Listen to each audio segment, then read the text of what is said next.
Assalamualaikum warahmatullahi wabarakatuh. Perkenalkan, nama saya Ulfatri Siti Aminah. Saya perwakilan dari kelompok 1 akan menjelaskan materi tentang pemeriksaan sputum. Baik, di sini saya akan memperkenalkan anggota kelompok kami. Yang pertama ada Rosa Delin, Selvi Eka Novi Fitriani, Serli Melinda Putri, Sofi Widiawati, Swibatun Munafarah, Titi Nurtina, Tias Ayubulan Ningsi, Ulfatri Siti Aminah, Wahyu Hidayatun Nikmah, Welmina Manufuri, dan Wulan Nurul Hidayah. Baik, di sini saya akan menjelaskan pengertian dari sputum. Sputum atau dahak itu adalah lendir yang keluar dari paru-paru, bronkus, atau tenggorokan bagian dalam. Biasanya keluar waktu kita batuk. Nah, kata sputum ini sendiri asalnya dari bahasa Latin yang artinya meludah. Orang dewasa normalnya menghasilkan sekitar 100 mili sputum per hari. Tapi kalau jumlahnya kebanyakan, tubuh bisa kesulitan mengeluarkan semuanya. Akhirnya bisa menumpuk di saluran napas. Nah, makanya penting banget nih buat pemeriksaan sputum dari mana asalnya, warnanya gimana, banyaknya seberapa, dan kental atau encer. Soalnya kondisi sputum bisa menunjukkan penyakit tertentu. Selanjutnya yaitu proses terbentuknya sputum. Nah, tadi sudah sedikit saya singgung ya teman-teman di bagian pengertian.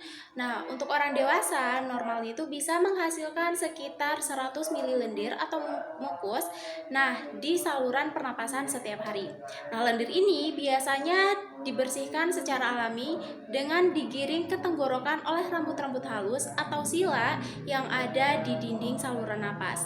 Nah, tetapi kalau produksi lendirnya berlebihan, misalnya karena iritasi, zat kimia, atau infeksi, maka proses pembersihan ini bisa terganggu. Akibatnya, lendir jadi numpuk di saluran pernapasan. Kalau sudah begitu, tubuh akan merespon dengan refleks batuk. Tekanan dari dada dan perut saat batuk akan membantu mendorong lendir keluar bersama udara yang keluar dengan cepat. Lendir yang keluar ini yang disebut sputum atau dahak. Sputum ini sebaiknya diperiksa, dilihat dari mana asalnya, warnanya, seberapa banyak, dan seperti apa teksturnya. Karena kondisi sputum bisa menunjukkan secara langsung jenis gangguan atau penyakit yang terjadi di saluran pernapasan. Selanjutnya yaitu jenis-jenis sputum ya. Di sini teman-teman bisa melihat dari gambar. Nah, jenis sputum itu ada yang putih, kuning, hijau, atau berdarah. Nah, itu untuk memberikan petunjuk klinis yang membantu dokter dalam menentukan kondisi medis seperti infeksi bakteri, tuberkulosis, atau kanker paru-paru. Nah, pemantauan perubahan sputum penting untuk diagnosis yang tepat. Oke, selanjutnya yaitu tujuan pemeriksaan sputum. Di sini saya akan sedikit menjelaskan ya. Yang pertama yaitu untuk mengetahui penyebab infeksi. Di sini sputum dapat dianalisis untuk mengidentifikasi mikroorganisme penyebab infeksi seperti bakteri, virus, jamur, atau mungkin parasit. Nah, yang kedua yaitu mendiagnosis penyakit paru-paru. Pemeriksaan ini sangat penting dalam mendeteksi penyakit seperti tuberkulosis atau TBC. Selain itu juga untuk pemeriksaan bronkitis dan infeksi pada paru lainnya. Yang ketiga yaitu untuk menentukan pengobatan yang sesuai. Di sini dengan mengetahui jenis kuman penyebab infeksi, dokter bisa memberikan jenis obat yang paling tepat, misalnya antibiotik yang sesuai. Yang keempat yaitu untuk mendeteksi sel-sel kanker. Di sini, sputum juga bisa diperiksa secara sitologis atau seluler untuk mendeteksi adanya sel-sel abnormal atau kanker di saluran pernapasan. Yang kelima yaitu untuk mengetahui adanya perdarahan paru. Nah, jika ditemukan darah dalam sputum, pemeriksaan bisa membantu mencari tahu penyebabnya seperti TBC, kanker paru, atau kelainan lainnya. Berikutnya yaitu indikasi pemeriksaan sputum. Yang pertama yaitu batuk lama dan tak sembuh-sembuh.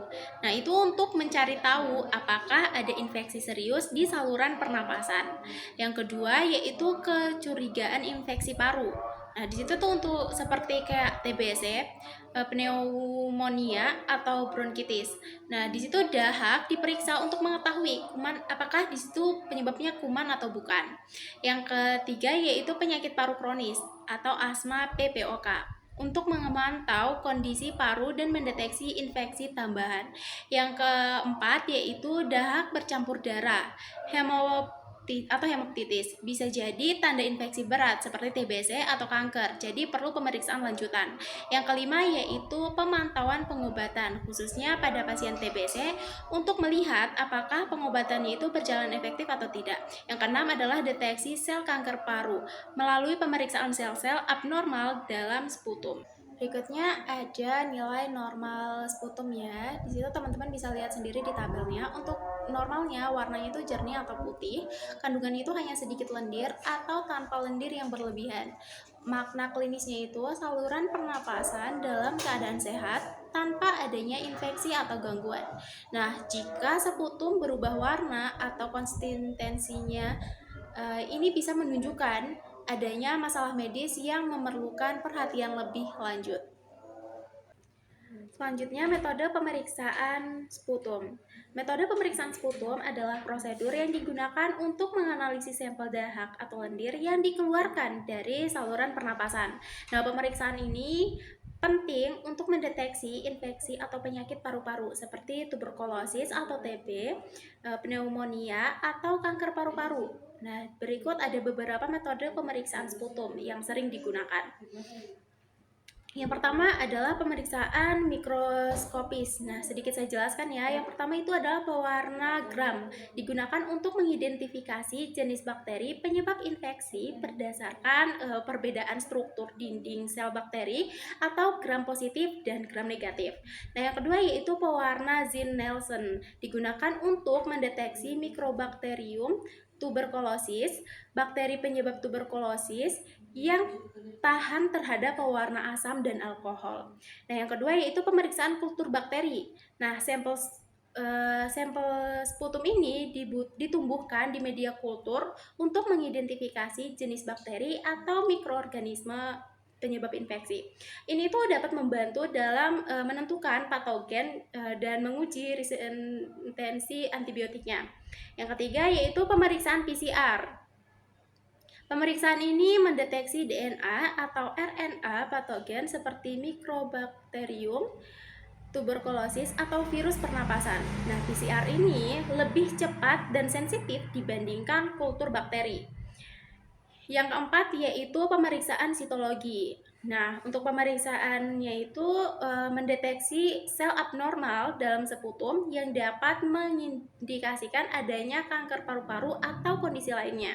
Yang kelima yaitu pemeriksaan mikroskopis untuk jamur ya. Itu digunakan untuk mengidentifikasi infeksi jamur atau mikrosis pada saluran pernapasan. Pemeriksaan bakteriologi lainnya. Terkadang dilakukan pemeriksaan untuk infeksi lainnya yang mungkin lebih jarang seperti infeksi pada individu dengan sistem kekebalan tubuh yang lemah. Prosedur pemeriksaan. Nah, pemeriksaan yang pertama itu pemeriksaan mikroskopis. Sampel sputum diperiksa secara visual untuk menentukan warna, konsistensi, dan jumlahnya. Yang kedua yaitu pemeriksaan mikroskopis. Sampel sputum diperiksa di bawah mikroskop untuk mendeteksi adanya mikroorganisme seperti bakteri atau jamur.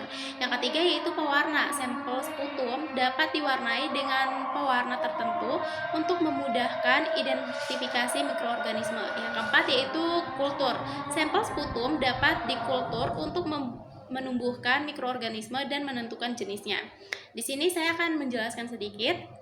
Pemeriksaan mikroskopis sampel dahak itu dilihat langsung dengan mata ya untuk mengetahui warnanya, seberapa kental, dan sebanyak apa jumlahnya. Selanjutnya yaitu pemeriksaan mikroskopis. Nah, biasanya itu dahaknya itu diperiksa pakai mikroskop untuk melihat ada dan tidaknya kuman seperti bakteri atau jamur. Yang ketiga yaitu warna ya. Nah, sampel itu diberi pewarna khusus supaya kuman itu lebih mudah dikenali saat dilihat di mikroskop. Yang keempat yaitu kultur ya. Dahak ditumbuhkan di media khusus supaya kuman bisa berkembang.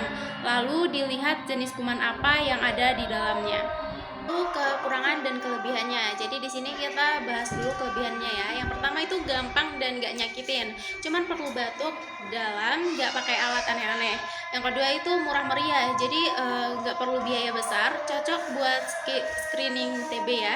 Yang ketiga itu bisa deteksi kuman langsung, kayak bakteri atau TB. Jadi cepat tahu penyebabnya itu apa. Yang keempat itu bisa bantu pantau pengobatan, terutama buat TB, kelihatan progresnya dari sputum. Tadi kelebihannya, sekarang kekurangannya. Kekurangannya itu nggak semua orang bisa ngeluarin sputum, apalagi kalau batuknya kering. Yang kedua itu kadang tercampur air liur, bikin hasilnya itu nggak akurat. Yang ketiga itu nggak cocok buat semua penyakit paru, misalnya kanker paru dini atau asma. Yang keempat itu kalau pakai kultur hasilnya itu lama, bisa sampai berminggu-minggu. Dari PPT kami yaitu pemeriksaan sputum merupakan prosedur penting dan mudah dilakukan untuk mendiagnosis gangguan saluran pernapasan seperti infeksi, tuberkulosis, dan kanker paru. Jenis warna dan konsistensi sputum memberikan informasi klinis yang berharga meski memiliki keterbatasan. Pemeriksaan ini efektif untuk deteksi dini dan memantau pengobatan terutama pada kasus tuberkulosis. Sekian presentasi dari saya. Kurang dan lebihnya kami mohon maaf. Wassalamualaikum warahmatullahi wabarakatuh.